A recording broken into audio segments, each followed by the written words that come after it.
අද මාංශවත්ව පැමිණි දෙවියන් වහන්සේ හා මනුෂ්‍යයාගේ ප්‍රතිචාරය යන මාතෘකාව යටතේ දෙවියන් වහන්සේගේ වචනය අධ්‍යයනය කරමු. දෙවියන් වහන්සේගේ පොළොවට පැමිණීමේ පුවත බෙදා දෙන විටදී මිනිසුන් Tamanගෙන්ම මේ අමුතු සභාවක් නේද කියා අසාවියයි අපට සිතෙනවා. කෙසේ වෙතත් දෙවියන් වහන්සේ අපට නිදහසේ දේශනා කිරීමට අවස්ථාව දී තිබෙනවා. අප බයිබලයේ ඇති දේ සාක්ෂි දරන නිසා නොදැනුවත් කමින් අපට බාධා කළත් අවසානයේදී සත්‍ය තේරුම්ගෙන එතෙන් සිට මහත් ලැබියාවකින් තම ඇදහිල්ල පවත්වාගත් ඇතැම් අයද සිටිනවා. මුල් සභා කාලයේදීද අපට මේ සිදුවීම දැක ගන්න පුළුවන්. මුල් සභාව යේසුස් වහන්සේ මාංශවත්ව පැමිණි දෙවියන් වහන්සේ යන පුවත දේශනා කරන විටදී සුභාරංචියේ දොරටු පුළුල්ව විවර වුණා. ප්‍රතිඵලය මිනිසුන් අපේක්ෂා කළ දේට වඩා තරමක් වෙනස් වුණා. සත්‍යයට බාධා කිරීමට ක්‍රියා කළ අයත් විශ්වාස නොකළ අයත් සිටියා.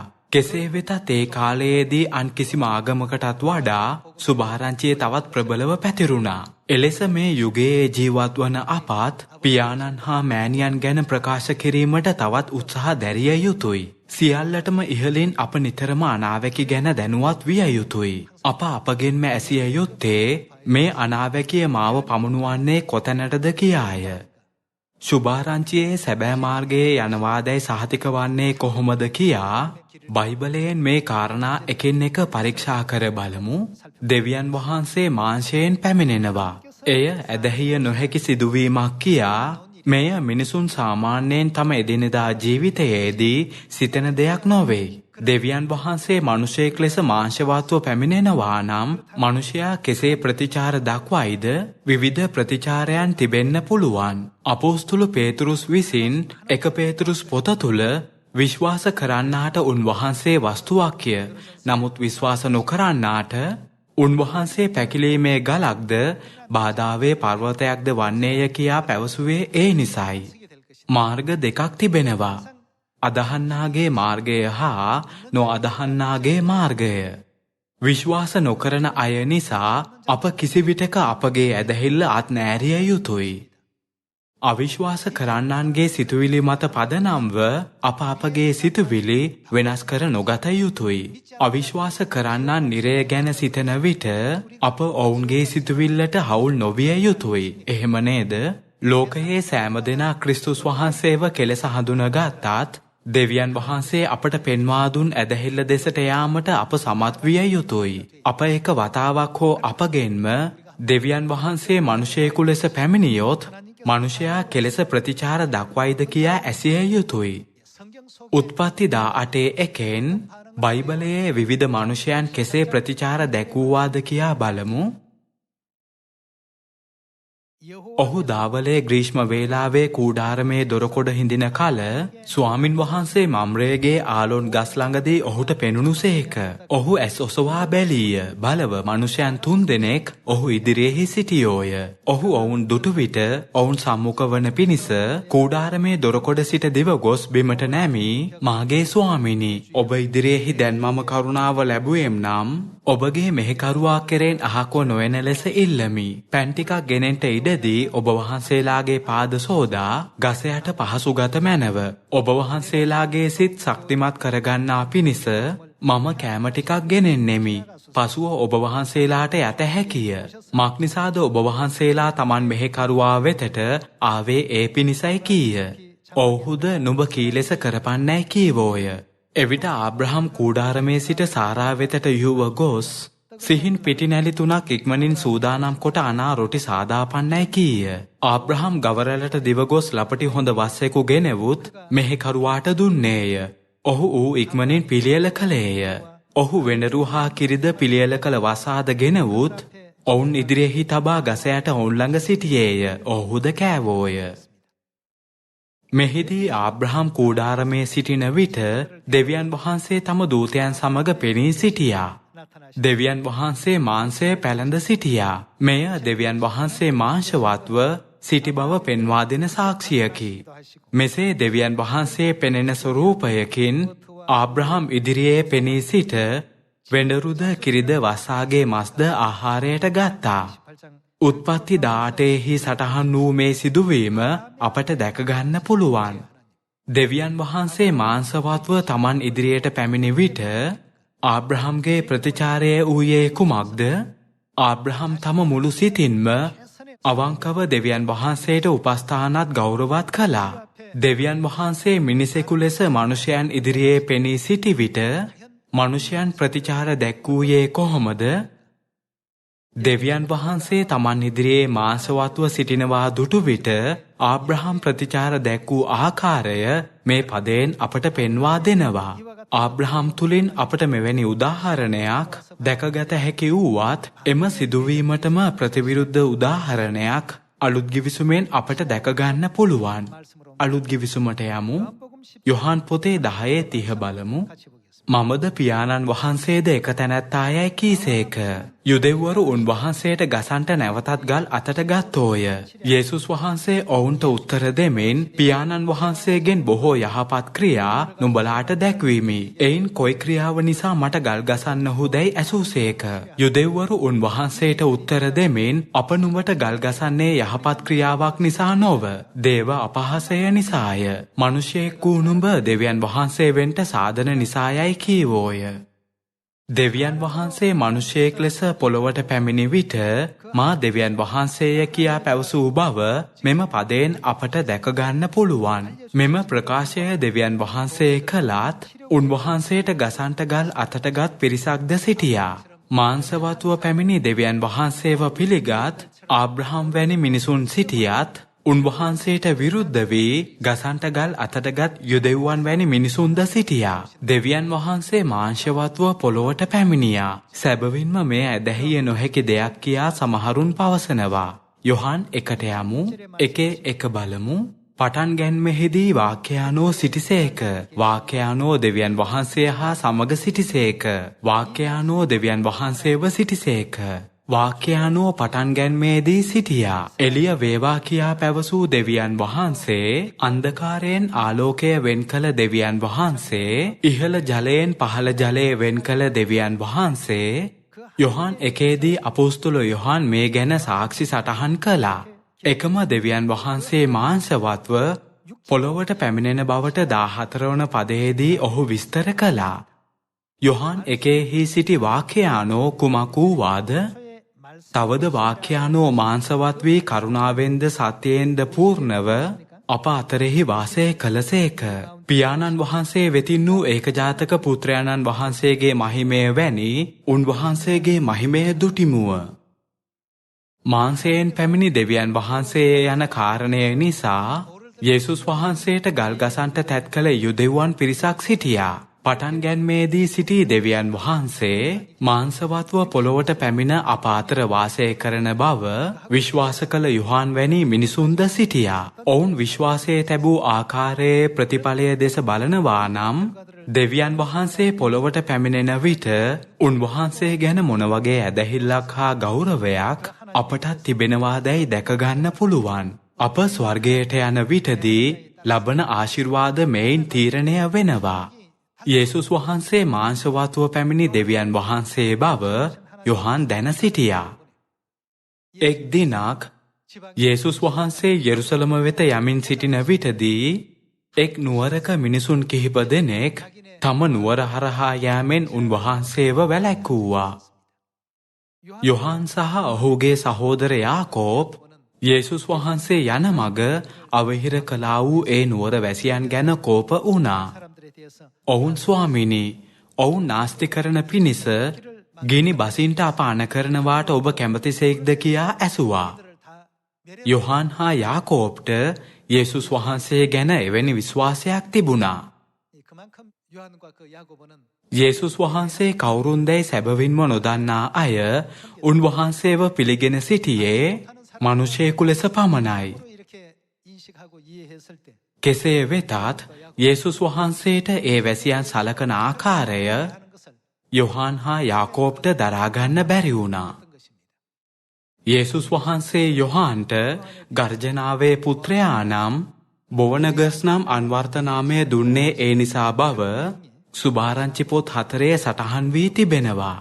යොහාන් යේසුස් ක්‍රිස්තුස් වහන්සේට කොයිතරම් ප්‍රේම කර ගෞරව කර බිය වූවාදැයි මෙයින් පෙන්වා දෙනවා. ඔහු යේසුස් වහන්සේගේ මාර්ගයේ ගිය කෙනෙකු නිසා යොහාන් 1, යොහාන් 2, යොහාන් 3 යන පොත්වලින් ඔහු දෙවියන් වහන්සේගේ ප්‍රේමය වඩාත් පැහැදිලිව ප්‍රකාශ කළ ගෝලයෙකු බව අපට දැක ගන්න පුළුවන්. දෙවියන් වහන්සේ අද මාංශවත්ව පැමිණෙනවා නම් මිනිසුන් කෙලෙස ප්‍රතිචාර දක්වයිද? බයිබලයෙන් මනුෂ්‍යයන්ගේ විවිධාකාර ප්‍රතිචාරයන් අපට දැක ගන්න පුළුවන්. ඔවුන් අතර විශ්වාස කළ අය හා නොකළ අය සිටියා. ඇතැම් අය බාධා කළා. ඇතැම් අය ක්‍රියාකාරීව සහය දැක්වුවා. ඇතැම් අය බිය වී අනුගමනය කළා. ඇතැම් අය කෑදර කමින් යේසුස් වහන්සේව රිදී කාසි 30කට විකුණුවා. මෙලෙස පරණ හා අලුත් යන ගිවිසුම් දෙකෙන්ම විවිධ ප්‍රතිචාර දැක්වූ අයව අපට දැක ගන්න පුළුවන්. එසේනම් මාංශවත්ව පැමිණි දෙවියන් වහන්සේ ගැන මුල් සභාවේ සමාජිකයන්ට තිබූ විශ්වාසය කුමක්ද? 2 යොහාන් 1:7 බලමු. මක්නිසාද යේසුස් ක්‍රිස්තුස් වහන්සේ කුමක්ද? මාංශයෙන් යුක්තව එන බව ඒතු නොගන්නා වූ බොහෝ රැවටිලිකාරයෝ ලෝකයට පැමිණ සිටිති. යේසුස් ක්‍රිස්තුස් වහන්සේ මාංශයෙන් පැමිණීම ඒතු නොගන්නා වූ අයට කියන්නේ කුමක්ද? රවටන්නාද විරුද්ධ ක්‍රිස්තුස්ද මොහුය. ඒ අය ක්‍රිස්තුස් වහන්සේගේ සතුරන් යයි පවසනවා. මාංශවත්ව පැමිණි දෙවියන් වහන්සේව විශ්වාස කිරීමේදී මුල් සභාව සිතුවේ එය සාමාන්‍ය දෙයක් ලෙසයි. දෙවියන් වහන්සේ වන්නට සාදන මිනිසෙක් කියා ප්‍රකාශ කරමින් යුදෙව්වන් යේසුස් වහන්සේට පීඩා කර අපහාස කර විරුද්ධ වුණත් අනෙක් අතට මුල් සභා ශුද්ධවන්තයන් පැවසුවේ සැබවින්ම උන්වහන්සේ අපගේ දෙවියන් වහන්සේය. මුල් සභා සමාජිකයන් කෙතරම් එඩිතරව දේශනා කළාදැයි බලා මේ යුගයේ දී දෙවියන් වහන්සේගේ සභාවේ සමාජිකයනුත් ඔවුන් මෙන් ඇදහිල්ලක් උරුම කරගත යුතුය. අපගේ සභාව එවැනි විශ්වාසයක් දරන නිසා ලෝකයා අපගේ සභාව දූෂිත හා විකෘති කෝණයකින් වටහාගෙන සිටිනවා. නමුත් ඇත්තටම දෙවියන් වහන්සේ මාංශවත්ව පැමිණි බව ප්‍රතික්ෂේප කරන්නේ ඔවුන්ය. මෙමගින් තමන් විරුද්ධ ක්‍රිස්තුවරුන්ගේ ආත්මයෙන් පාලනය වන රැවටිලිකාරයන් බව ඔවුන් ඔප්පු කරනවා. 2 යොහාන් පොතේ මේ සියල්ල සාක්ෂි දරා තිබෙනවා. එවැනි ඇදහිල්ලක් තිබුණේ යොහාන්ට පමණක් නොවේ. 1 තිමෝති පොතේ 2:4 බලමු. මක්නිසාද ඇත්තේ එක දෙවි කෙනෙක් සහ දෙවියන් වහන්සේටත් මනුෂ්‍යයන්ටත් අතරේ එක මැදහත්කාර කෙනෙකුත්ය. උන්වහන්සේ සියල්ලන් උදෙසා මිදීමේ මිලක් කොට තමන්ම දුන්නා වූ උන්වහන්සේ කවුද? මනුෂ්‍යයා වූ ක්‍රිස්තුස් යේසුස් වහන්සේය. අපට දැකගත හැකි ආකාරයට දෙවියන් වහන්සේගේ මාංශවත්ව පැමිණීම විශ්වාස කළ එකම කෙනා අපෝස්තුල යොහාන් පමණක් නොවේ. තිමෝතියට ලිපි ලියූ අපෝස්තුල පාවුල්ටත් එම දැක්මම හා ඇදහිල්ලම තිබුණා. වෙනත් අයුරකින් පැවසුවොත් මුල් සභා ශුද්ධවන්තයන්ගේ ඇදහිල්ල මැදයේ සිටියේ ක්‍රිස්තුස් වහන්සේය. එසේනම් දැන් මේ ශුද්ධාත්මයන්ගේ යුගයේ අපට මොන වගේ ඇදහිල්ලක් තිබිය යුතුද? ලෝකය අපට විරුද්ධ වුණත්, ගල් ගසන්නට තැත් කළත්, පොළොවට පැමිණි ආත්මයන්න් වහන්සේ හා මනමාලිය ගැන අප ස්ථීර හා පරම ඇදහිල්ලක් ඇති කරගත යුතුයි. අප මේ සත්‍ය සාක්ෂි දරා සුභාරංචිය දේශනා කරන අය විය යුතුයි. දෙවියන් වහන්සේ මාංශවත්ව පොළොවට නොපැමිණියා නම් මනුෂ්‍යයාට කුමක් සිදු වේවිද? මනුෂ්‍යයාට ගැලවීම ලබන්නට අවස්ථාවක් තියෙයිද? යෙසායා පොතේ 25:9 බලමු. බලව මේ අපේ දෙවියන් වහන්සේය. අපි උන්වහන්සේ ගැන බලා සිටියෙමුව. උන්වහන්සේ කුමක් කරනවද? අප ගලවනසේක. උන්වහන්සේ නොපැමිණියා නම් ගැලවීමේ කාර්යය ඉටු වෙනවද? කොහෙත්ම නැහැ. තවද හේබ්‍රෙව් 9 උන්වහන්සේගේ ඊම බලා සිටින්නන්ට ගැලවීම පිණිස පාපේ නැතිව කීවෙනි වරද දෙවෙනි වර ප්‍රකාශ වනසේක. එසේනම් උන්වහන්සේ දෙවනවර නොපැමිණියා නම් ගැලවීමට පමුණුවන සත්‍ය අපහට ගෙන ආ හැකිද? අපව ගැලවීමට පමුණුවන සත්‍ය ප්‍රකාශ නොවුනොත් මේ යුගයේ ජීවත්වන අප වඩාත්ම අවාසනාවන්ත සෙනග වේවි. ඒ කිසිවෙකුට ගැලවීමේ ආශිර්වාද දීමට නොහැකි නිසායි. අප පොළොවට පැමිණි පියාණන් හා මෑණියන් ගැන ආඩම්බර වී සියලු මනුෂ්‍යයන්ට එය ආඩම්බරයෙන් කිව යුතුයි. දෙවියන් වහන්සේ මේ යුගයේදී අප අතර වාසය කිරීමට නොපැමිණියා නම් අපට ස්වර්ගය ගැන බලාපොරොත්තුවක් ඇති කරගන්න පුළුවන් වෙයිද? මේ දවස්වල කොරෝනා වෛරසය මුළු ලොව පුරාම පැතිර තිබෙනවා. විවිධ ප්‍රභේදද මතුවී තිබෙනවා. සියලු දෙනා මරණ බියෙන් යුතුව අරමුණක් නොමැතිව ජීවත් වන්නේ තමා නාගතය ගැන අවිනිශ්චිතවයි. මිනිසුන් මේ ජීවිතයේ සියලු අරගල පසු කරගෙන ගියත් අවසානයේදී මිය යනවා. ඉන්පසුව ඔවුන් වෙනුවෙන් රැඳී ඇති එකම දේ වන්නේ දෙවියන් වහන්සේගේ විනිශ්චයට මුහුණ දීමයි. අපගේ දෙවියන් වහන්සේට අපගේ දිවියේ සෑම දිනකම මහිමය පුද කළ යුත්තේ ඒ නිසායි. යේසුස් වහන්සේගේ භූමිදානය සඳහා මරියා තම මිලාදික සුවඳ තෙල් භාවිතා කළ බවට සටහන් වූ සුභාරංචි පොත් අපට දකින්න පුළුවන්. මාංශවත්ව පැමිණි දෙවියන් වහන්සේට ගෞරව පුද කළ පිරිසකුත් යේසුස් වහන්සේට නින්දා කර අවසානයේදී මරා දැමිය හැකි ආකාරය කුමන්ත්‍රණය කිරීමට රැස් වූ පරිසිවරුන් හා සද්දිසිවරුන් වැනි දුෂ්ට මිනිසුන් පිරිසකුත් සිටි බව අපට මේ තුලින් දැක ගන්න පුළුවන්. මේ මිනිසුන් මිනිස් ස්වරූපයෙන් පොළොවේ ජීවත් වන අතරතුරේදී ස්වර්ගයේදී කළ සෑම නපුරක්ම නැවත සිදු කරනවා. අද අප අධ්‍යයනය කරන දේශනාව මාංශවත්ව පැමිණි දෙවියන් වහන්සේ හා මනුෂයාගේ ප්‍රතිචාරයයි. මේ දේශනාවෙන් අප නිතිපතාම අපගෙන්ම ඇසිය යුත්තේ පොළොවට පැමිණි දෙවියන් වහන්සේටත් මව් දෙවියන් වහන්සේටත් අප ගරුබිය දක්වන්නේ කොහොමද කියාය. පොළොවේ ජීවත් වන විටදී දේශනා කිරීම හා බයිබලය හොඳින් ඉගැන්වීමේ හැකියාව තිබීම හොඳ දෙයක්. අප කරන සෑම දෙයකම හරය මම දෙවියන් වහන්සේට ගරුබිය දක්වන්නේ කොහොමද යන ප්‍රශ්නයෙන් ආරම්භ විය යුතු බව අප කිසිදාක අමතක නොකළ යුතුයි. අප සුභාරංචිකාරය තුල සිටින්නේ වචනයට කීකරු වූ නිසා නේද? අද අප සලකා බලන්නේ දෙවියන් වහන්සේ මාංශවත්ව පැමිණීමේ කාරණයයි. ස්වර්ගයට යන විටදී පියාණනි මෑණියනි ඔබ ගැන සියලු දැනගැන්ම ඔබ අපට ලබා දුන්නා. අප අබ්‍රහම්ෙන් ඔබට උපස්ථාන කරන්නේ මේ නිසයි කියා පැවසීමට හැකි මට්ටමේ ඇදහිල්ලක් තිබේවිද? දේවදූතයන් ඉදිරියේදී අපගේ ඇදහිල්ල ගැන ආඩම්බරයෙන් කීමට හැකි වේවිද? මේ සිදුවීම ගැන සිතන නිසා මනුෂයා දෙවියන් වහන්සේව නොදන්නවා නම් උන්වහන්සේට අකාරුණික ලෙස සලකනවා නම් අප ඔවුන් මෙන් නොකළ යුතු බව මට තේරුම් ගියා. පොළොවෙන් තම සෙනගව මිලයටගෙන අලුත් මැවිල්ලක් බවට පත් කරන බවට දෙවියන් වහන්සේ පැවසුවා. දෙවියන් වහන්සේව නිවැරදිව තේරුම්ගෙන උපස්ථාන කර ගෞරව කරන ආකාරය දැනගත් මරියා පේතුරුස් හා ආබ්‍රහම්ට දෙවියන් වහන්සේ මවනු ලැබූ සෙනගක් කියා පැවසුවා නේද? එක්ව මෙය බලමු. ගීතාවලිය 102:12ට යමු. එහෙත් ස්වාමිනී ඔබ සදහකල් වැඩ ඉන්නසේක. ඔබ සිහිවීමද සීලු පරම්පරාවලට වන්නේය. ඔබ නැගිට සියෝන්ට කරුණා කරනසේක. ඊට අනුකම්පා කළ යුතු කාලය දැන්ය. එසේය නියම කාලය පැමිණ තිබේ. මක්නිසාද ඔබගේ මෙහෙකරුවෝ එහි ගල්වලට ප්‍රිය වෙති. එහි දූවිල්ලට අනුකම්පා කෙරෙති. එයින් ජාතීහු ස්වාමීන්ගේ නාමයටත් පොළොවේ සියලු රජවරු ඔබගේ මහිමයටත් බයවන්නෝය.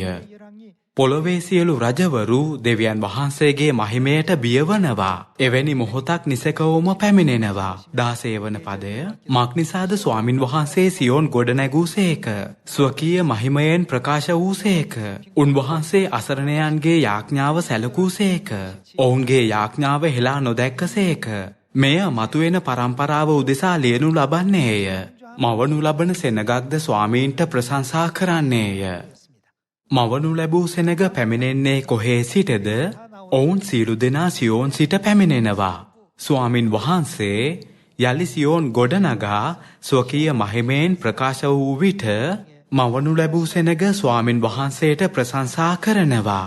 19 වන පදය මනුෂ්‍ය වර්ගයන්ද රාජ්‍යවල්ද ස්වාමින් වහන්සේට මෙහෙ කිරීමට එකට රැස් වූ කල මනුෂ්‍යයන් විසින් සියෝන්හිදී ස්වාමීන්ගේ නාමයත් යෙරුසලමේදී උන්වහන්සේගේ ප්‍රශංසාවත් ප්‍රකාශ කරන පිණිස හිරකාරයාගේ සුසුම්ලීම අසන්නටත් මරණයට නියම වූවන් මුදන්නටත් ස්වාමින් වහන්සේ ස්වකීය ශුද්ධ වූ උසස්ථානයේ සිට පහළ බැලූසේක. උන්වහන්සේ ස්වර්ගයේ සිට පොළොව බැලූසේක. දෙවියන් වහන්සේගේ මහිමේ සම්පූර්ණයෙන් එළිදරව් වූ විටදී ලෝකයේ සියලු මිනිසුන් දෙවියන් වහන්සේට විරුද්ධ වීමටවත් උන්වහන්සේගේ මහිමේ නැති කිරීමට උත්සාහ කරන්න හිතන්නේවත් නැහැ. දෙවියන් වහන්සේ මිනිස් ස්වරූපයෙන් පැමිණි විටදී ආබ්‍රහම් හා අපොස්තුල පාවුල් මෙන් උන්වහන්සේව ඇඳින ගැනීමට අපට හැකිවිය යුතුයි. මේ කාරණය ගැන පරමහා ස්ථීර ඇදහිල්ලකින් අප සුභාරංචිය දේශනා කළ යුතුයි. නැතිනම් අපගේ ගැලවීමට අත්‍යවශ්‍ය කුමක්දැයි දැන ගැනීමටවත් රහසෙනුත් රහස වූ ක්‍රිස්තුස් වහන්සේව පිළිගැනීමටවත් අපට නොහැකි වෙනවා. මාංශවත්ව පැමිණි දෙවියන් වහන්සේව ඇඳින නොගන්න අය බොරු ක්‍රිස්තුවරු හා රැවටිලිකාරයන්ගේ ආත්මයන්ය. එබැවින් විශ්වාස නොකරන නිසා ඔවුන්ගේ රැවටීමෙන් අප ඉවතට විසවී යාමට අවශ්‍ය වන්නේ නැහැ. අප සත්‍යයේ සාක්ෂිකරුවන් නිසාත් සුභාරංචිය දන්නා නිසාත් අප දැන සිටින ලෝකය අප කියා දිය යුතුයි. මේ ශුද්ධාත්මයන්ගේ යුගයේ අපට ලැබී තිබෙන්නේ පිය දෙවියන් වහන්සේ හා මව් දෙවියන් වහන්සේ ගැන සාක්ෂි දැරීමේ මෙහෙවරයයි. පියාණන්ගේ යුගයේ සාක්ෂිකරුවන් යෙහෝවා දෙවියන් වහන්සේ ගැනද පුත්‍රයාණන්ගේ යුගයේ සාක්ෂිකරුවන් යේසුස් ක්‍රිස්තුස් වහන්සේ ගැනද සාක්ෂි දරුවා නේද? සියලු සෙනගට යේසුස් ක්‍රිස්තුස් වහන්සේ ගැන දැනුම් දෙනතුරු ඔවුන් කොයිතරම් දුක් විඳද? එය මේ යුගයටත් අදාළ වෙනවා. කොරෝනා වෛරසය හේතුවෙන් අප විවිධ තත්වයන්ට මුහුණ දෙන නිසා අප තවත් උනන්දුවෙන් හා මහත් ලැබිකමකින් පියාණන් හා මෑණියන් ගැන සත්‍ය බෙදා දිය යුතුයි. අප වචනය වැපුරු සැනින් දෙවියන් වහන්සේ එතැන් සිට මාර්ගය විවර කර දෙනවා. අපොස්තුල යොහාන් හා පාවුල් යේසුස් වහන්සේ ක්‍රිස්තුස් වහන්සේ බව එඩිතරව සාක්ෂි දැරුවේ මේ නිසයි. පේතුරුස් ඔබ ක්‍රිස්තුස් වහන්සේය ජීවමාන දෙවියන් වහන්සේගේ පුත්‍රයානෝ කියාද එඩිතරව සාක්ෂි දැරුවා. මෙවැනි සටහන් බොහෝමයක් ක්‍රියාපොතේ ලියවී ඇත්තේ දවස් පතාම දේව මාලිගාවේදීත් ගෙදරදීත් ඉගැන්වීමෙන්ද යේසුස් වහන්සේ ක්‍රිස්තුස් වහන්සේ යයි දේශනා කිරීමෙන්ද නොනැවතුනෝය කියාය. අපට ඉගැන්වීමට තවත් දෙයක් නැහැ. යේසුස් වහන්සේ ක්‍රිස්තුස් වහන්සේය. ඔබ බලා සිටි මෙසියා උන්වහන්සේය. සුභාරංචියේ එලෙස දේශනා වන විට මිනිසුන්ට වෙනස් ප්‍රතිචාරයක් තිබුණා. ක්‍රිස්තුස් වහන්සේ ඇත්තටම පොළොවට පැමිණියාද? අප බලා සිටි තැනැන් වහන්සේ අපට හමු වුණා. සැබවින්ම උන්වහන්සේ මෙසියාය. උන්වහන්සේ දෙවනවර පැමිණි ක්‍රිස්තුස් වහන්සේය. ඇතැම් අය එය එලෙස හැඳින ගනිද්දී සමහරක් දෙනා මනුෂ්‍යයෙක් දෙවියන් වහන්සේ වෙන්නේ කොහොමද කියා කෑ ගසමින් අපට නින්දා කරන යුදෙව්වන් හා පරිසවරුන් වැනි අයත් පැහැදිලිවම සිටිනවා. ඊට හේතුවක් තිබෙනවා නේද? බයිබලය පවසන්නේ හේතුව කුමක් කියාද? යෙසායා 8:13ට යමු. සේනාවල ස්වාමින් වහන්සේම ශුද්ධයයි සලකන්න.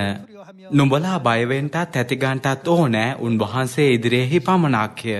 උන්වහන්සේ ශුද්ධස්ථානයක් පිණිස වනසේක. එහෙත් ඊශ්‍රායල් වංශ දෙකට බාධා වීමේ ගලක්ව පැකිලීමේ පර්වතයක්ව යෙරුසලමේ වැසියන්ට උගුලක්ව මලපතක්ව සිටිනසේක. බොහෝ දෙනෙක්ද එහි වැටි පොඩි වී මලපතට වැටි අසු වෙනවා ඇත. බයිබලය හා අනාගත වක්තෘවරු දැනටමත් අනාගතයේ දැක අවසන්. දෙවියන් වහන්සේ මාංශවත්ව පැමිණි බව ප්‍රකාශ වෙනවා නම් කුමක් සිදු වෙනවාදැයි ඔවුන් හොඳින්ම දැන සිටිනවා. කෙසේ වෙතත් සියලු මනුෂ්‍යයන් අතරින් නිවැරදිව ඇඳිනගෙන දෙවියන් වහන්සේ වෙතට පැමිණි අයට එනම් විශ්වාස කරන්නන්ට දෙවියන් වහන්සේගේ දරුවන් කියාද සෙනග කියාද අමතන්න පුළුවන්. දෙවියන් වහන්සේ ඔවුන්ට මවනු ලැබූ සෙනගද සියෝන්හි ඉතිරිවන්නට සුදුසු සෙනගවන්නේද ඔබයි කියා පවසනවා.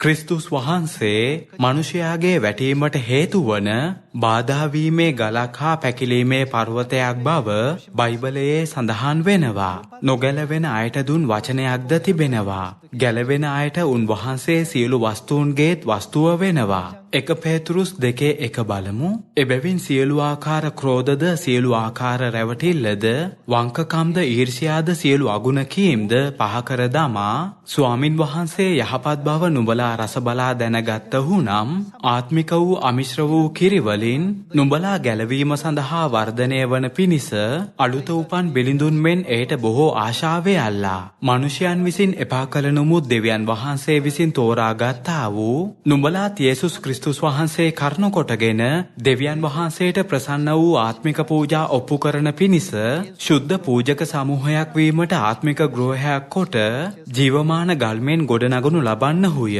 ඉන්නිසා බලව තෝරාගත් අනර්ග කොනේ ප්‍රධාන ගලක් සියෝන්හි තබමි. උන්වහන්සේ කෙරෙහි අදහ ගන්නා ලජ්ජාවට නොපැමිණෙන්නේ යයි ලියවිල්ලේ අන්තර්ගතව තිබේ. එබැවින් අදහන්නා වූ නුඹලාට ඒ ගෞරවය ඇත්තේය. නමුත් නොහදහන්නන්ට ගෙවල් සාදාන්නන් විසින් එපා කළ ගලම කොනේ ප්‍රධාන ගල කරන ලද්දේය. තවද එය පැකිලීමේ ගලක්ද බාධාවේ පර්වතයක්ද කරන ලද්දේය. මක්නිසාද ඔවුහු වචනයට අකීකරුව සිට පැකිලෙති. ඊටද ඔවුහු නියම කරන ලද්දෝය. නමුත් අන්ධකාරයෙන් තමන්ගේ විශ්මවත් ආලෝකයට නුඹලා කැඳවාගත් තැනන් වහන්සේගේ උත්කෘෂ්ඨතාවන් දක්වන පිණිස නුඹලා වනාහි තෝරාගත් වංශයක්ද රාජකීය පූජකයෝද ශුද්ධ වූ ජාතියක්ද දෙවියන් වහන්සේ සන්තක සෙනගක්ද වන්නහුය.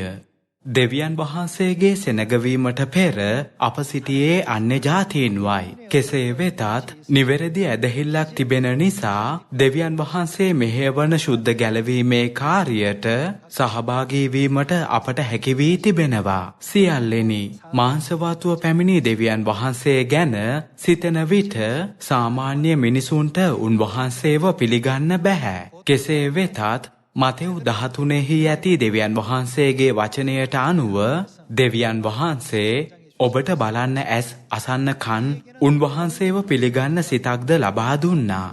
බලන්න ඇස් අහන්න කන් උන්වහන්සේව පිළිගන්න සිත් ලැබුණා නම් පොළවේ ජීවත් වෙද්දී දෙවියන් වහන්සේට ගරුබිය දැක්විය යුතු ආකාරයද අප දැනගත යුතුයි. මීට අමතරව ස්වර්ගයට ගිය පසුත් දෙවියන් වහන්සේට නොනවත්වාම ගරුබිය දක්වන ආකාරයත් අප දැනගත යුතුයි. ඇත්තටම බයිබලයේ ඉගෙන ගැනීම පද දැන ගැනීම හොඳ දෙයක්. කෙසේ වෙතත් යුදෙව්වන් හා පරිසෙවරුනුත් බයිබලය ගැන විශේෂඥයින්ය. එසේ වුවද ඔවුන් යේසුස් වහන්සේට බිය වුණේවත් ලැබිය යුතු නිසි ගෞරවය උන්වහන්සේට පුද කළේවත් නැහැ. අවසානයේදී ඔවුන් උන්වහන්සේව කුරුසපත් කිරීමට යොමු වුණා නේද? බයිබලය ගැන ඇති ශාස්ත්‍රීය දැනුමට අනුව පරිසෙවරු සද්දුසිවරුන්ට හා යුදෙව්වන්ට යේසුස් වහන්සේගේ ගෝලයන්ගේ දැනුමට වඩා උසස් මට්ටමේ දැනුමක් තිබුණා. මේ අයගේ වෘත්තිය වන්නේ බයිබලයේ පිටපත් කර නිෂ්පාදනය කිරීම නේද? එහෙත් තමන් වෙතට පැමිණි දෙවියන් වහන්සේව ඔවුන් ප්‍රතික්ෂේප කළා. මාංශයෙන් පැමිණෙන දෙවියන් වහන්සේ ගැන තිබූ ඔවුන්ගේ ප්‍රතිචාරය වැටීමට හේතුවන පැකිලීමේ ගලක් හා බාධාවීමේ පර්වතයක් බවට පත් වුණා. මෙම යුගයේදී සුභාරංචියේ මෙහෙයවන්නේ ආත්මයන්න් වහන්සේ හා මනමාලියයි. සියෝන් දරුවන් හා මවනු ලැබූ සෙනගක් වන දෙවියන් වහන්සේගේ සෙනගවීමට අවශ්‍ය නම් අප මුලින්ම මාංශවත්ව පැමිණි දෙවියන් වහන්සේව තේරුම් ගත යුතුයි. යොහාන් මෙන් අප දෙවියන් වහන්සේව වටිනා කොට සිතා ගෞරව කර ආබ්‍රහම් හා මරියාමෙන් උන්වහන්සේට ගරුබිය දැක්විය යුතුයි. දෙවියන් වහන්සේ පමුණුවන ඕනෑම තැනක කෘතඥතාවයෙන් යුතුව ඒ අනුව යා යුතුයි. සියලු දෙනාම ස්වර්ගයට ඇතුල්වීමට නුසුදුසන් නොවී අන්තිම දක්වා ස්ථීරව සිටීවියයි බලාපොරොත්තුවෙන් දේශනාව අවසන් කරමි. ඔබට බොහොම ස්තුතියි.